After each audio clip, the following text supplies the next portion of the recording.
I know what this is. Look at me. Look at me.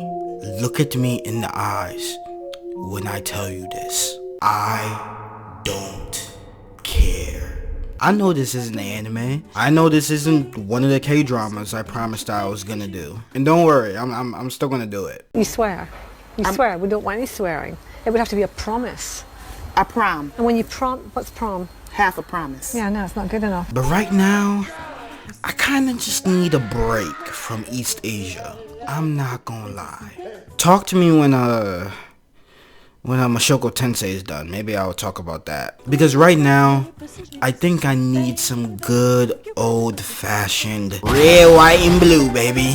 And Clay, let me hear your best yeehaw! Oh yeah! Some good old-fashioned American on my channel. Because I refuse to be put in a box. I absolutely refuse. Because I care about more things than just Japanese cartoons. I care about storytelling. I am a storyteller. And it would honestly be a complete disservice to me and to y'all if I wasn't able to flex every ounce of passion I have for a show or movie just because it's not 2D. The algorithm might hate me for this. Hell, y'all might hate me for this. This video might completely bomb and I might go homeless in the next month. But I don't care. I don't care because Naruto told me I can do anything I want and to follow my ninja way. And that's my dog. And he's always right. So yeah, I'm gonna do my own thing. I will be hard-headed until the day I die. Because I gotta talk about these two shows, man. I gotta do it. It's been itching at me, scratching at me, clawing at me. I feel like if I don't get to do this, I feel like that's it. Like I might die. The second show I want to talk about is going to be a little longer because I'm going to have to rewatch the show. But it's a Leopold tradition to be late to the party when it comes to new media coming out. I guess the only thing you can really trust me on is that when I'm late to the party, I'm going to turn up fashionably late to this. And I think that flipped this switch in me where I was like, okay, you, watch this.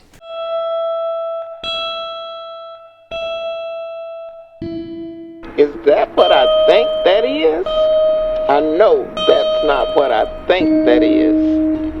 Why are you so angry?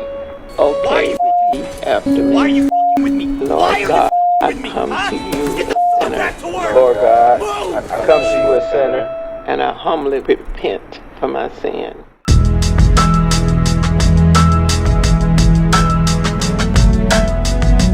Guys, I fucking love The Bear. I love everything about it. I can't get enough. I'm obsessed. I have watched through the show 3 times already on my own, no less within only a year, which honestly just speaks to how much of a well-paced and written package this show really is. Chris Storer created a show for me that doesn't dramatify restaurant life. He makes it funny, but in a way that's tangible and realistic to everybody watching. You believe all this banter and nonsense will be existing inside this kitchen. Here's what we're gonna do. You're gonna go to the hardware store. You're gonna get some joint compound. You're gonna get some cock, and you're gonna cock that. Okay, well, FYI. FYI. I'm not your f***ing gopher. Are you not embarrassed? This is really embarrassing. This show is funny, but trust me, restaurant life is not funny.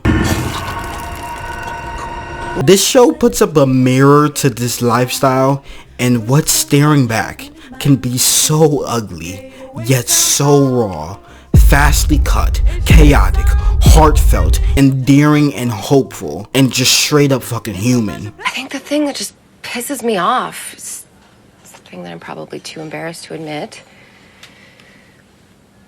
is that you never ask me how I'm doing. Like, ever. I know it's childish, but that's why I'm mad at you. I guess all the time I feel like I'm kind of trapped. Because I can't describe how I'm feeling. So to ask somebody else how they're feeling, that just seems, I don't know, insane? And I'm not surprised by how much hardware they took home this award season. You guys deserve that. Good job. Because episodes aren't an hour long like most shows, and they only range from like 20 to 30 minutes, especially in season 1. Season 1 gives the show so much access to instant rewatches to catch subtle things you missed in the story, while also having some of the best character drama on television. And y'all have to know me by now. That's what I like. That's what I want. That's what feeds me, what drives me. I'd sell my grandma to the cartel if it means I can get more shows that do character work like The Bear. I'm like a vampire to blood for it. I crave it. I always love how every episode, either by the title or just the character that's focused within that episode, sticks in your brain when you think of a specific episode within this show. When you look at these one-word titles, I don't need a synopsis. Take away the thumbnail on Hulu and I know exactly what happens in this episode. Make sure you go. Sydney! Fuck! Brigade. I was in a brigade once. What happened? Many people died. The episode where Sydney becomes Carmy for a day and realizes this is not gonna be as easy as she thought it would be. Hey, they made me do it. I swear it wasn't my idea. I swear. Hey, come on, Sydney. I'm like, what do you say fuck me for? Brajol, the season finale of season 1. Yo, Dave, your house is on fire. Let it burn. Your house is on fire. Let it burn! First off, named after an Italian dish, which is perfect considering what goes on within the episode. And in this episode alone, specifically for me, gives us one of the greatest acting scenes I've ever seen in monologue form. As we got older, I realized I didn't know anything about him. He stopped letting me into the restaurant a couple of years ago. He just cut me off cold. And that hurt, you know? And because we had this connection through food, and he had made me feel so rejected and lame and uncool, I made this plan where I was gonna go work in all the best restaurants in the world. You know, like I'm gonna go work in real kitchens, like mom and dad's piece of right? I felt like I could speak through the food, like I could communicate through creativity and that kind of confidence. You know, like I was good at something that was so new and that was so exciting, and I just wanted him to know that, and I just wanted him to be like, good job. And the more he wouldn't respond, and the more our relationship kind of strained, the deeper into this I went and the better I got. And the more people I cut out, the quieter my life got. And the routine of the kitchen was so consistent and exacting and busy and hard and alive, and I lost track of time, and he died. And over the last couple of months, I've been trying to fix it, and I don't know, maybe fix the whole family, because that restaurant, it has, and it does mean a lot to people.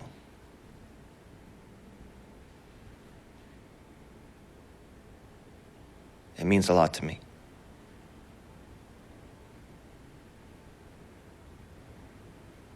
I just don't know if it ever meant anything to him.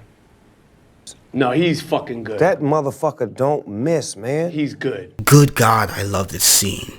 I'm not gonna lie, y'all, when I'm practicing acting on my own, I be doing this scene, I be doing it. Sunday, I think everyone can literally agree that this episode is just a Marcus episode. Call me European Marcus. That's my name, that's what everyone calls me out here. Boy, if you don't get your squiggly dick in the head. Bolognese, which is just a fire suppression test episode where everyone is constantly just stressed and pissed at each other. Yeah, okay, yeah. Yeah, great. Tell Claire I said thank you then. Take your time. Yeah, totally. Totally. Yo, why are you being like that? What's up? I just, I didn't know that we were, like, running our menu by Claire. We're not running the menu by Should Claire. I also send my revised cogs to your girlfriend? You don't need to send anything to... She's not my girlfriend. So she's not even your girlfriend, and we're, like, arranging this menu. She's not arranging anything, and she's not looking at the menu. This is what you wanted originally, and that's what I'm giving you, and so awesome. And I'm sorry. I like fucking, like, hated cannolis my whole life, and now... Stop. I am very uncomfortable with the energy that we've created in the studio today. The titles, man, they fucking matter. I feel like I'm one of the only psychopaths on the internet that really care about the titles for episodes. Especially when it comes to anime sometimes. I mean, just look at the show that I just talked about. I'm so disappointed in you. Look at this shit.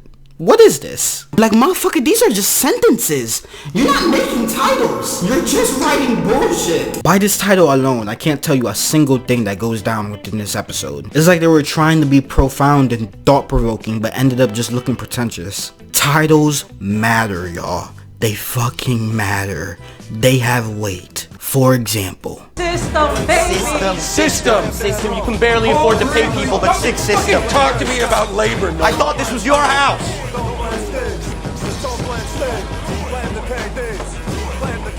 Fuck all this.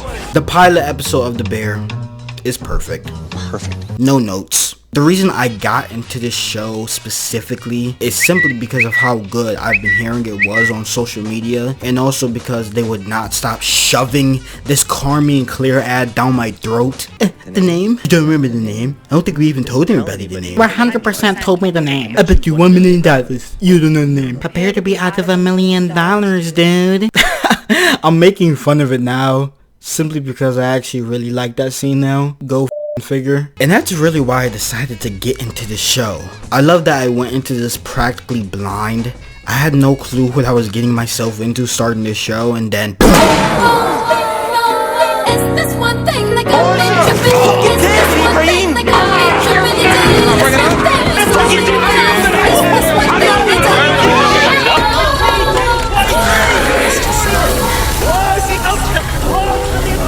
Go faster, motherfucker. Why are you so slow? Why are you so fucking slow? Take a break, sweetheart. the chaos hits you.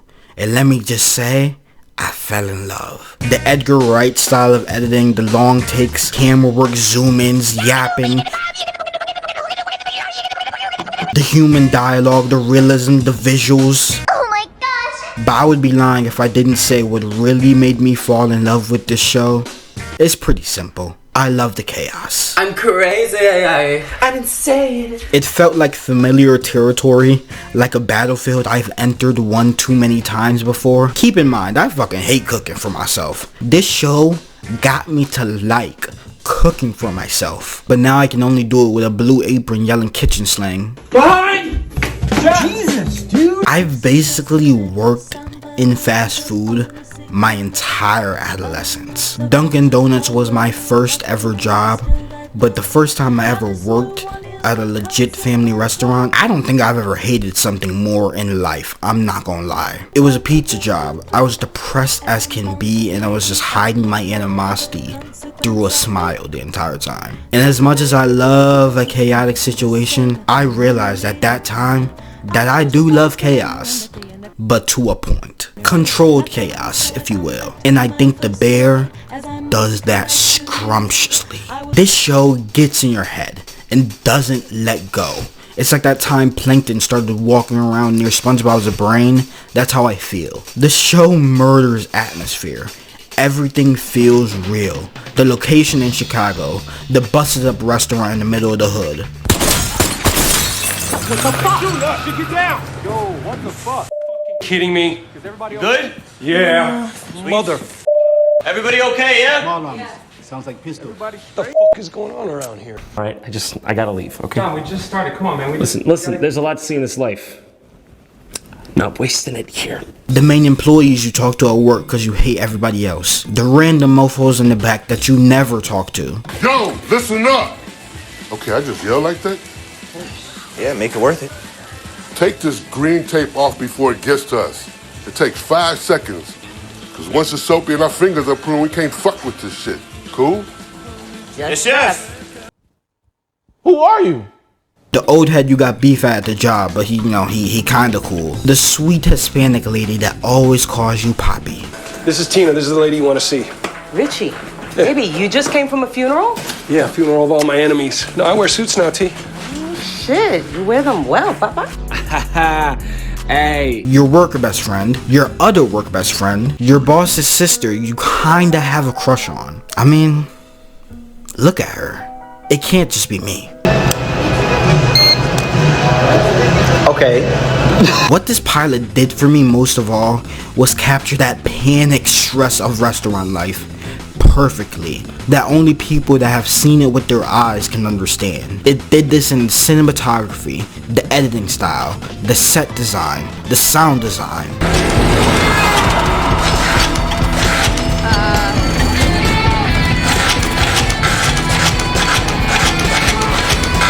The first episode was 20 perfect, intense, stressful minutes of television, just to get you into this world and how it's mainly going to feel the entire time you're watching it. Your ass is gonna be just as stressed as the people in this kitchen. Rewatching the show rewards you on so many subtle character moments that you don't catch your first time going in, simply because you don't know these people yet. I love Sydney immediately being annoyed at Richie's presence. Richie Jaramovich. Pleasure to meet you, sweetheart. Don't say Embarrassing. Sorry. Richie saying he's always been trying to keep Carmy's family together. All the time I'm spent trying to put your family back together because you're too much of a cocksucker to come home. And then finally getting a payoff to that. I'm sorry. I didn't make it to the funeral. I sent flowers, and I really hope that they look nice. I don't know, I wasn't there. How long is this gonna take? That sense of being thrown into the middle of a stressful situation and having to put it together on the fly, that is what working in food service feels like. You walk in at the start of your shift and everything is a mess, and there are 50 things for you to do and you just have to figure it the fuck out. This show designs its story to fit its atmosphere, and then it fills it with magnificent character arcs that get resolved and carried over into the following seasons. Just, chef kiss. If I could make love to a show, this would be the show. Out of pocket for that shit.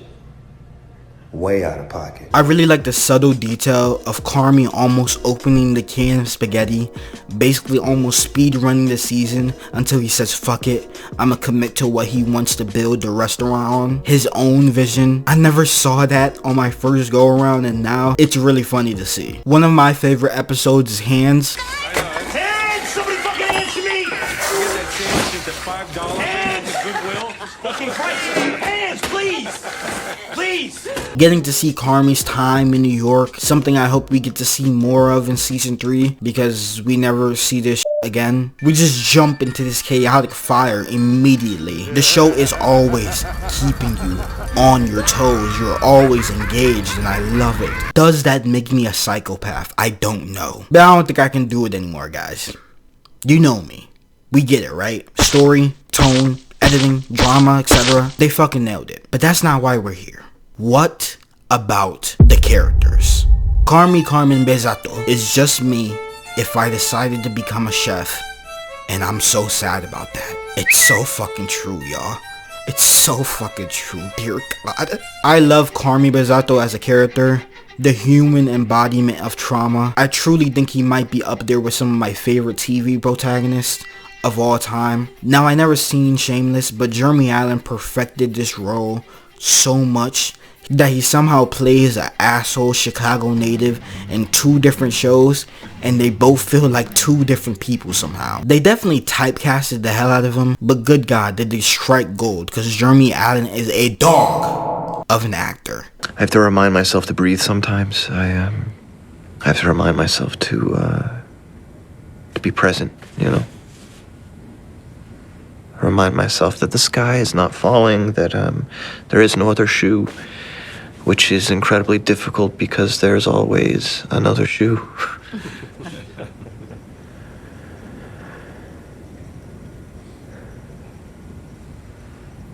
I don't know. I think, you know, maybe if I could provide more amusement or enjoyment for myself, it would be easier to provide for others, you know. Oh, he just like me. Jeremy holds up a mirror to me, showing me that this is who I am. And yeah, I don't want to be like this. Fucking find him, god damn it, Tina. Let's go down the list. Trait number 1 of why I am Carmy Berzatto. Why Carmy speaks to me on the spiritual level as a character. We definitely share the same dysfunctional family life. I too have a passion for a specific art form that I feel my family didn't support me on. So you work in a restaurant, right? I work in a restaurant, that's right. What's it like to be a fucking loser, huh? Which in turn leads you into getting psychopathically good at said passion just to get back in your family for not believing in you, to the point that it destroys your ability to want and care to have a normal social or romantic life at all. Makes you the angriest bottled up short piece of shit you can think of. Refired. You were out there talking to whoever, Sid, so I'm trying to work refired the and sets. They've been sitting here for fucking ever. Whoa, Refired. watch it, dude. I am very uncomfortable. Cut off the world, become a workaholic, self-destructive, weird PTSD, quirks, traumas, panic attacks, tattoos, therapy, always needing to move, having good things happen to you, and waiting on the other fucking shoe. I just want you to know that this is really nice. So nice that You're waiting for the other shoe. That's it. You want to know a secret? Yes. Nobody's keeping track of shoes. I know. Cry, boil, rinse, repeat, until you find like-minded people that share your vision for art, and you create something magical from both your psychotic attentions to detail. Your crazy matches my crazy. Big time. And that's currently where me and Carmy are at both points in our story. Good God, I never thought I would relate so much to a fictional Italian white man with blue eyes and finger tats, but here we are. And when I say this mofo is just like me, I will never mean that in a good way. I don't want to be Carmy fucking Berzatto. I want to be happy. But unfortunately, just like Carmy, it's hard to let that happen to yourself sometimes. I love the fact that he consciously makes the decision not to continue the cycle of abuse, unlike what his boss has done. He really tries to be as supportive to everybody within the kitchen as possible before they blow him off the deep end. I started a fryer fire. Night after I won Food and Wine's Best New Chef, nearly burned the place down. For real? For real. This weird thing happens too. You have this minute where you're watching the fire and you're thinking, if I don't do anything, this place will burn down and all my anxiety will go away with it. And then you put the fire out. Then you put the fire out. That's called motherfucking bars, nigga! You know nothing about that! He really is a very relatable protagonist in so many ways. The introversion, the self-destructive nature, the anxiety stemming from a difficult past. Good God, they fucking cooked writing this character, Jesus. He hates something about himself and never lets anyone in, because if he does, if he begins to love and to feel better, then his brain will automatically make him think that something bad is coming. The shoe on the other foot. Nobody's keeping track of shoes. His feelings always come second to his responsibilities, but those responsibilities are tied directly into his feelings. That's why you always see Carmy in an absolute state of mental frenzy, always moving, fidgeting, tapping, holding, always touching something to self-soothe. Good God, this man really just might be me for real. This is not a joke anymore. I'm actually scared. Like, imagine if Jeremy Allen played this role stoic and to the chest. The work the crew is doing with the camera work would feel extra, since it's not correlating into how the mind of our main lead is usually operating, and that just wouldn't work. Carmy Berzatto terrifies me because he hits way too close to home. I love everything about him. I love the trajectory his arc is going on so far. From season 1, realizing he can't cook his way out of his grief, realizing he needs to confront it finally by the end of season 1, and by season 2 you realize the work is not done on himself. You get to see that parallel in the finale of season 2, where he completely crashes out and self-sabotages almost every relationship he's built that same season. You know what? You're obsessed with my shit. That's what you are. Yeah, I'm obsessed with you. You're a fucking leech. I'm obsessed.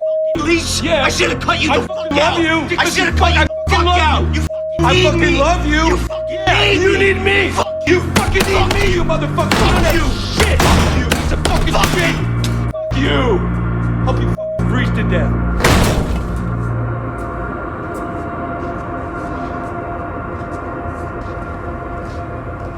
Hey everybody, today I'm going to offer up 5 ways to know that you need to get back in therapy. At some point it's just like, bro, go to therapy. Do something. I never really understood everybody's dislike for Claire in season 2. I thought she was great in what she represented for Carmy in the story. And I thought the writers gave her enough to work with to make me want to see her stand on her own and make it work with Carmy. She also has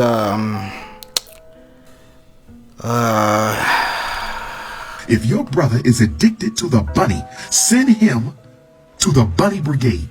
Send his ass to the ice storm. Send him to the snowstorm. Don't try to save your brother. Give him to the snow bunny mafia. Claire represents a good thing for Carmy. She cares. She supports him. Actually pursues him initially. And it's like, when the fuck does that ever happen for a guy? Here, I'll help you out. Never! The showrunners really summed it up perfectly with how they want the viewer to feel about this relationship with just one line. Carm, this is a good thing. Yo, dude, can you just calm down a little bit? I don't need to provide amusement or enjoyment. You don't believe that you deserve good things. So when you get good things, you destroy them. Yet for some reason, the entire fandom just wants to see Carmy miserable. Now who's the villain? Now who's the villain? Like, I'm not gonna sit here and talk paragraphs about how people think she's an unrealistic character and how she has no personality. Lord have mercy.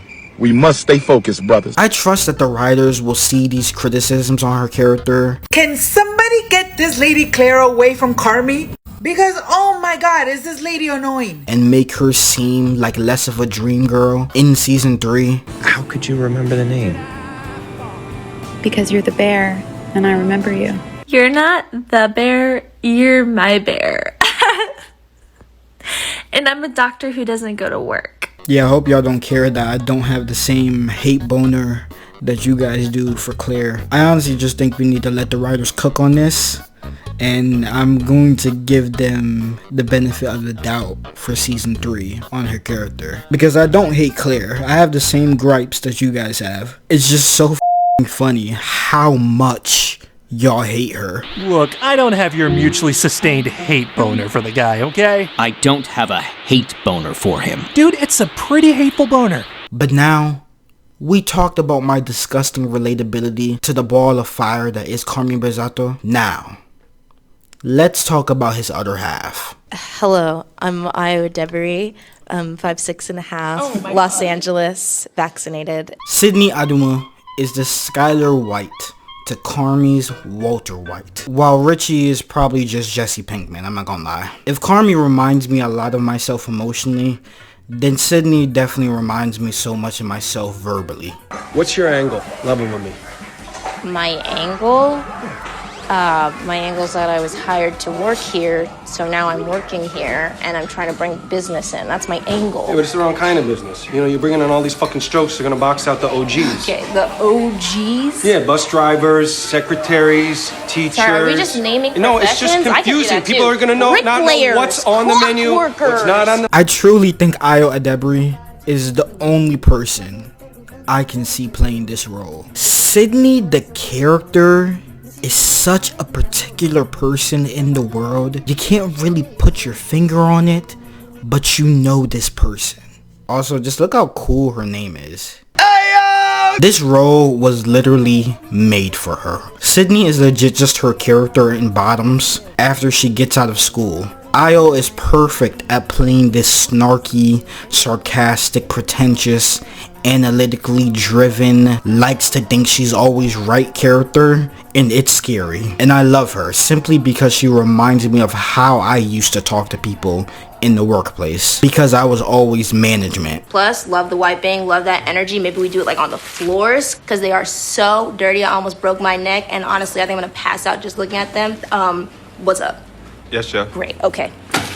Sydney scares me though, simply because I truly hope Io doesn't get typecasted to play this quirky, sarcastic type of character in everything she does. Just like how Giancarlo Esposito perfecting Gustavo Fring and getting fan casted to play that exact same role in everything he's in. It's like, bro, leave him alone. Let him do something happy for once. I think Io has the chops to surprise us and have more range than that, honestly, and I want to see it. Now, I don't want to make this video about fucking shipping wars because that's lame. That's lame as hell for a show this well written, but I do believe showing off how much Sydney is able to see the nasty parts of Carmen, who he really is, while Claire only gets to see the wounded puppy that she can try and fix, was intentional on the writer's part. Step out. To Marcus and Step out. Okay, I'm gonna talk to Marcus. Get the order.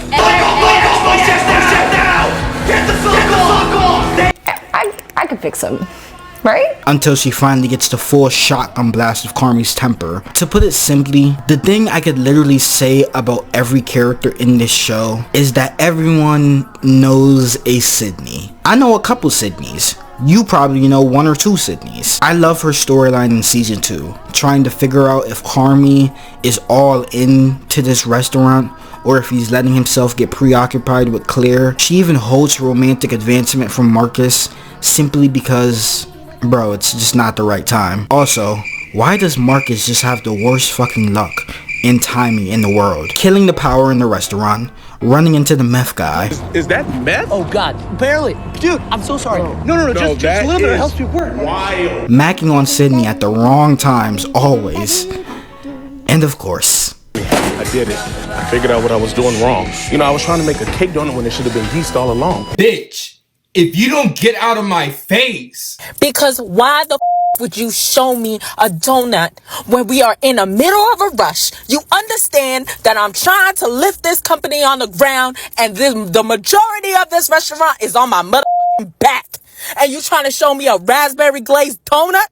Nigga, get the out my face. I understand you've been working hard, but get the out my face. Like. And if you're one of those psychos that think that he was justified in this situation, I'm gonna need you to go on Indeed right now and get some experience, bro. You don't have the credentials to be watching this video. Richie Germovich, my favorite cousin. Like I said about Sydney, everyone knows a Richie. Everybody knows a Richie in the workspace. Everyone knows a Richie in their family. The guy who's not really blood related but might as well be. There's always a Richie. The middle-aged man with kids, a failing relationship, failing ambition, insecure to hell, and takes it out on all the ambitious young newcomers in the workspace. That's literally Richie's and Sydney's relationship in season 1. Okay, well, if there's confusion, let me help clarify some things, okay? We all work in a restaurant, right? And we make food in the restaurant. We all try to do a good job. I don't know about you. But anyway, people come and they buy their food with money. And they spend their money. And then we take our earnings and just, you know, live our lives. That's it. It's business. The point of this is that it is a business, not some sort of hollow shell you can project your dying fantasies or whatever onto. And you just don't need to speak to me at all, I guess. By the way, those OGs you love waxing on and on about all come here, split one sandwich in a free cup of water, and then treat the rest of us like shit. So this is a war on poor people. No, all this right, is a war on you shutting the up, Richie, and learning how to use the tablet. I ain't gonna lie, I'm getting cooked. And this show is getting a little too personal, Christopher. I'm gonna need you to dial it back a little, because if you're spying on my life on some Truman Show type shit, either cut me a check or get some new material, okay? I'm on to you, buddy. I've seen a lot of sad and bitter middle-aged men in my days watching so much media, but I think Ebon Moss is coming in top 5 in this role. Finding the perfect blend in season 1 of being likably hateable, someone you'd probably hate at first and end up growing on you by season 2. That scene with him and Sydney on their little side quest hits so damn close to home for me. I truly had to check for cameras in my house. Chris, I know you're fucking watching me, bro.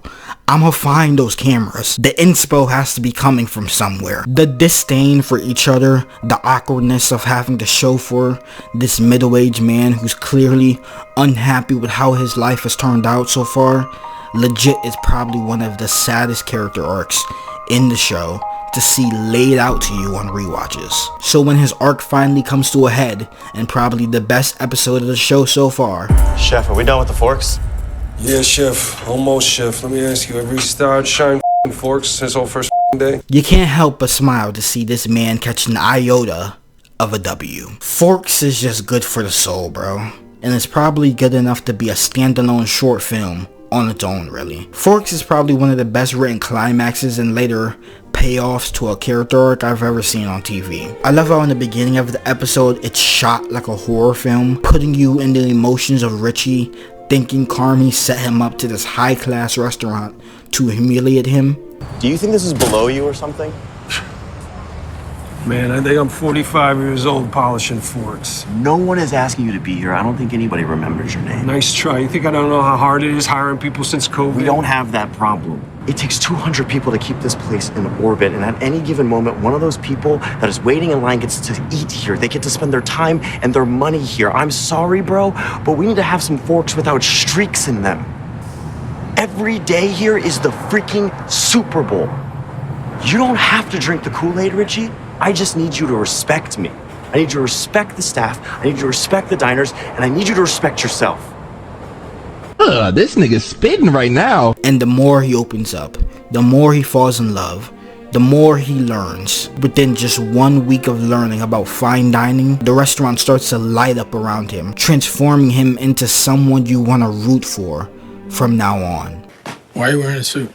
Why are you covered in I was fixing the gas line. Well, I wear suits now. That's so sick. That's what I'm talking about. This shit means something to me, man. Got me wanting to go out and buy an all-black suit. Actually, I really need to go do that. Shit, wait, hold up. I might do that right now. People need to be properly motivated and given a sense of purpose in order to thrive. That's what everything, even at the end of season 1, was building up to for Richie. And now, he finally has it. I love how all the people he works with are so good at what they do. No one is an unnecessary jerk to Richie. They want the new guy to succeed because he is now part of the crew. This is truly one of the most uplifting episodes I've ever seen on television. It brilliantly shows what happens to people when somebody else sees untapped potential in them.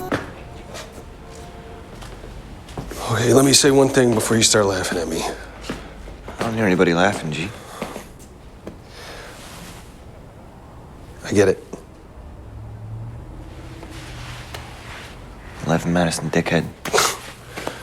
All right. Richie is the patron saint of those who feel left out, insignificant, talentless, alone, and rejected, but who finds himself when just one person believes in him. And I liked Richie in season 1. I didn't hate him like everyone else did, honestly, but season 2 forces you to love him. And anybody that feels otherwise, I don't know. I mean, we don't really care about what you think. Get the fuck out of here. And as much as I love season 1 for its fast-paced model storytelling, the witty dialogue, the chaotic nature that completely built a tone that embodied what it is to work in the kitchen in season 1, Review is still my favorite episode in the show, hands down. Now don't even get me started on how basically the entire episode is one long take on cocaine. I swear I can rewatch this episode like a psychopath every damn day and laugh at the same stuff. This episode is so funny, bruh. Get me a Sharpie that works! Get me a Sharpie! Get me a Sharpie! Sharpie! You can show this episode to anyone and probably get them to watch the show from front to back. It perfectly embodies what the show means to me in this particular season. And the first half of season 2 truly made me miss the chaotic nature of the beef in season 1. But that's only because season 2 was trying to be something different and succeeded on that. Season 2 truly was more about growth, reflection, and change for what's to come in season 3. Season 2 truly feels like a training arc for all the side characters involved. Natalie, Marcus, Ibra, Tina, my bestie. Everyone in this season is learning new things, learning what they're good at and what they're not good at, what they're comfortable with changing about themselves, what they're not comfortable with doing yet, and what they have the ability to learn. He believes in you, you know. What makes you say that? He told me. He said you're good with people. He's not wrong. That is season 2. And yeah, despite the lack of chaos, it's just as good. Dare I say probably better than season 1. Because of course, if we're going to continue this narrative that you can't just have every episode be the Super Bowl pace-wise, you gotta slow down, you gotta give it a halt so everybody's character arc can progress because they are slowing down. So yes, season 2 does lack chaos, but you know. Gay? Ma, why are you doing this seven fishes thing? Nobody ever eats this No, shit. Steven, is he gay? I mean, he seems kind of gay. You know, he's arty, and I mean, I love him and everything, but he's gay, I think. And it's tradition. It's tradition that he's gay? Now, I've never been in an Italian household on a holiday, but I do have Italian friends, and I asked them after watching this episode, and they were all like, The gabagool. yep, it's just basically just like that. Carmen, I'm spilling shit everywhere, and I'm behind on the lobster. First off, casting Jamie Lee fucking Curtis as the mother of the Berzattos was just, oh fuck. It's like, good God, whoever came up with that needs the nicest massage from the prettiest Asian woman for that. At this point in the story, the mother and main source of childhood trauma to the Berzatto family is talked about just very subtly in season 1. Like a looming villain we've yet to meet, and it's done so well. The payoff. Jamie Lee, you didn't deserve that Oscar over Angela Bassett, but good God, if she's out here doing more of this in season 3, just showing off the mental torture you can only imagine she put her children through because of her disorder, then I don't know, man. Someone go hand her an Emmy right now. The amount of powerhouse actors in this show that mostly has a cast of not too familiar people is pretty hilarious. Tell Carol to stop shouting at me. See? Told you. It's Better Call Saul. John Bernthal as Mikey, the deceased older brother of the family, was already golden in season 1, but everyone just feels like topping on an already decorated of the nines cake. It's like everyone in Hollywood just knew how special this show was and was like, yeah, we kind of want a part of that. So when I saw the first episode of the first season of The Bear, and Carmy, we don't know what's going on. Carmy's there. He's trying to raise money to buy beef because somebody hasn't paid the bill, and he calls his sister to bring a jacket, and they're in the back of the alley, and she says, "Have you called Mom?" And he says, "No," and she says, "You should," and he goes, "Yeah, I will." That's all they say, and I went, "Oh, I could be Mom. I'm going to play her. I swear to you, swear to you." I sat on my couch. I was like, "Oh, I'm going to play her." I don't know what I gotta do, bro. Please, I'll be the meat delivery driver. I don't care. Just put me in the fucking show. Open the door and Leo DiCaprio is Ralph the meat delivery driver. That shit wouldn't even surprise me at this point either. This episode is simply peak for me from the very start. Simply by how random it is. We are in the middle of rebuilding a restaurant, and then we just immediately get the 2 best written and directed episodes of TV. Back to back. Like, what the fuck? Thank you, but it's like, what the fuck? The amazing depiction of how one parent's instability and immaturity affected differently to the 3 children. Mikey with his chronic addiction and depression. Natalie with her anxious attachment issues. And then there's Carmy with his avoidant attachment tendencies. I love how the facts were depicted like family pets whose chaotic joyfulness distracted everybody from the underlying stress and drama of the household. I like seeing you guys every year. You fucking deliver. What is that, a bowling shirt? You got the scene where they do the close-up on Jamie Lee saying, Do we have a problem? Do we have a problem? Do we have a problem? Carmen, Anthony, Berzatto. Do we have a problem?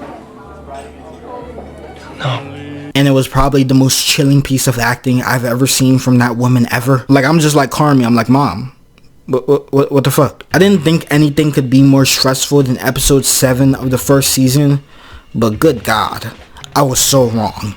This episode only blueprinted for me so many writing ideas that I want to do in the future. This episode alone is a masterclass in its depiction of a chaotic family on the holiday, and I love it. The irony of Sugar constantly asking her mom if she's okay, getting on her mom's nerve all the time, and then later being annoyed at the fact that people were checking in on her, taking care of her while she's pregnant. You okay? Oh my God. Oh, Natalie. Rose Berzatto.